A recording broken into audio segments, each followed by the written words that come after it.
How's it going, everyone? Got a ton of updates to go over in this video. A bunch of PlayStation updates, some that I think people are just gonna be like, what on?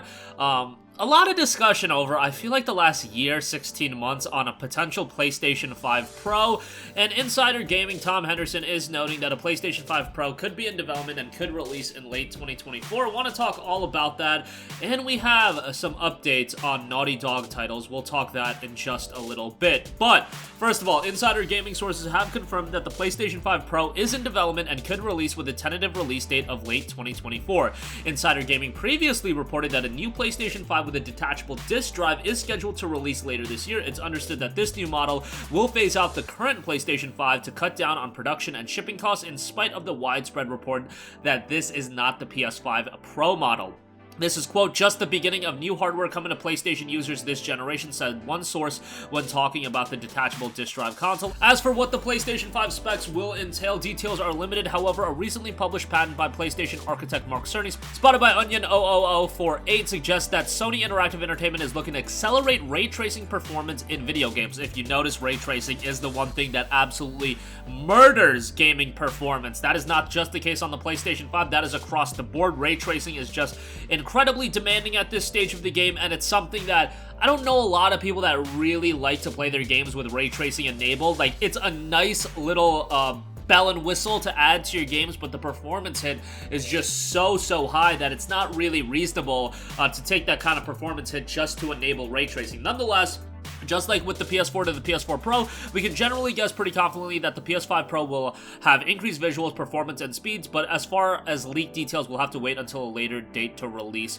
those. Insider Gaming understands that the next generation of PlayStation, the PS6, is unlikely to release until at least 2028. This would put the current generation console's release schedule in line with its predecessor. So, a lot of information that seems relatively apparent. I want to give my opinion that I personally believe. You know how we had a PlayStation 5 and a PlayStation 5 digital console? We had the Xbox Series X and we had the Xbox Series X.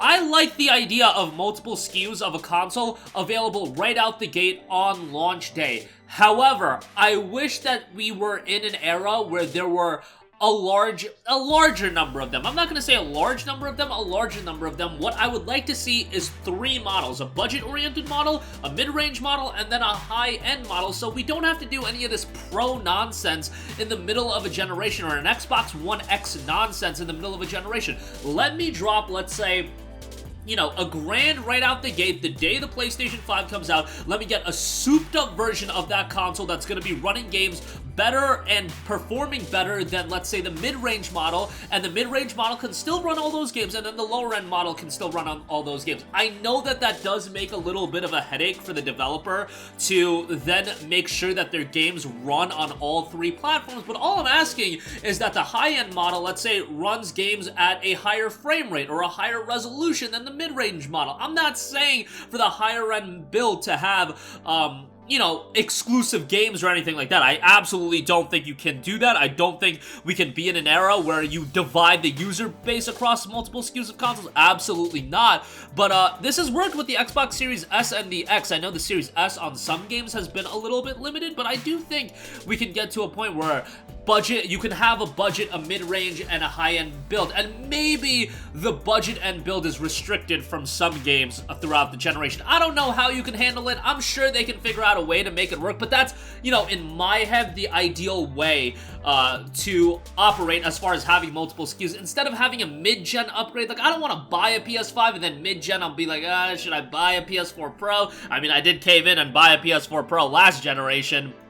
I actually bought 2 because I got the God of War console when that came out as well, and I don't want to be doing that. I wish I could just drop a high amount of money right out the gate, and then I'll be good for the entirety of the generation. Look, I get that there's probably some logistical issues with that that are far above my pay grade to really understand, but in an ideal world, that's what I would like to see. As far as a PS5 Pro, if you remember, the PS4 to the PS4 Pro jump, yes, was it better? Sure, but it was a very, very, I don't know, not that great of an update. It wasn't an exponential upgrade. I remember the Xbox One to the Xbox One X, that was actually a more sizable upgrade, but the 4 to the Pro, it was what it was. I remember playing FF15, I think it was, and I believe the Pro came out right around the same time as that. I remember FF15 looking quite good on the Pro, but, yeah, it's not something that is going to be what I think is like an essential upgrade or anything to that extent. And I think a lot of people are still like, dude, PS5s are still relatively hard to get, which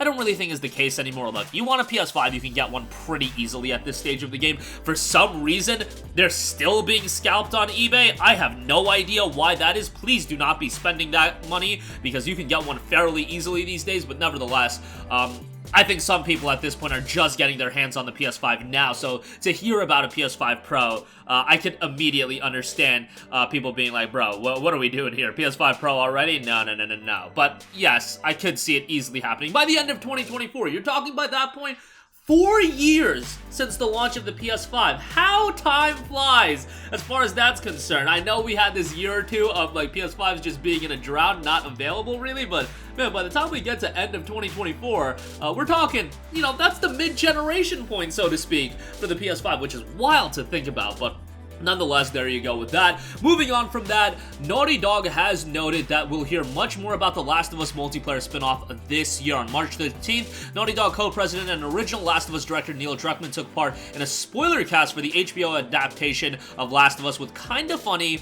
I'll leave a link to that in the description box below where you can check that out. The Naughty Dog leader revealed that we'll hear much more about The Last of Us multiplayer game at some point later this year, as noted on Games Radar. Druckmann also confirmed that Naughty Dog's next big title is this, so it'll be the next major launch, and of course they are working on a single-player game on the back end.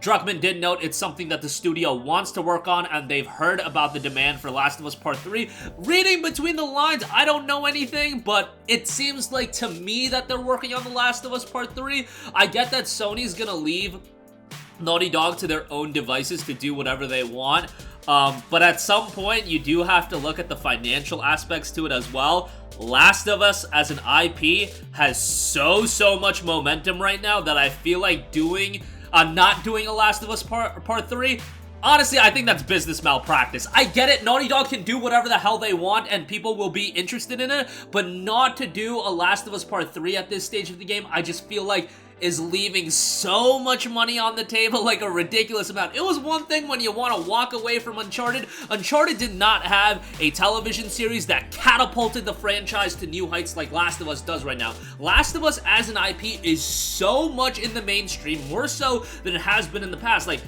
I don't know about you guys, but when I look at my friend group and how much people are talking about Last of Us, people that aren't remotely into video games at all, that's how big that this IP is. That's when I know that an IP is big, when people that aren't into video games at all are talking about it, and Last of Us has achieved doing that. I'm sorry, the Uncharted movie didn't do that for Uncharted. Let's just be real here. That's reality when it comes to the Uncharted movie. Last of Us, whole different ball game. And I wasn't a fan of Last of Us Part 2, but I can put my feelings aside and realize how big an IP is when I notice it. And Last of Us, at this point, I feel like there's never been as much momentum for Last of Us. And talking about multiplayer spin-off, I feel like that's going to be received pretty well. I feel like you should drop that on PC and PS5 at the same time so you can get the largest player base right out the gate, especially with Last of Us Part 1 dropping here on PC soon. Makes all the sense of the world. This franchise is going to get bigger and bigger, and it was one thing when Uncharted was at game number 4 and they wanted to step away from that. I understand.